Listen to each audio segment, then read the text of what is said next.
አባታችን ሆይ በሰማያት የምትኖር፣ ስምህ ይቀደስ፣ መንግሥትህ ትምጣ፣ ፈቃድህ በሰማይ እንደሆነች እንዲሁም በምድር ትሁን። የዕለት እንጀራችንን ስጠን ዛሬ፣ በደላችንን ይቅር በለን እኛም የበደሉንን ይቅር እንደምንል፣ አቤቱ ወደ ፈተናም አታግባን ከክፉ ሁሉ አድነን እንጂ መንግሥት ያንተ ናትና፣ ኃይልም ክብርም ምስጋናም ለዘለዓለሙ አሜን።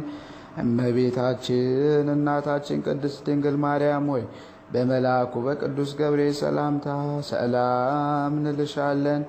በሐሳብሽ ድንግል ነሽ፣ በሥጋሽም ድንግል ነሽ። አሸናፊ የእግዚአብሔር እናት ሆይ ሰላምታ ላንቺ ይገባሻል። ከሴቶች ሁሉ ይልቅ ተለይተሽ አንቺ የተባረክሽ ነሽ።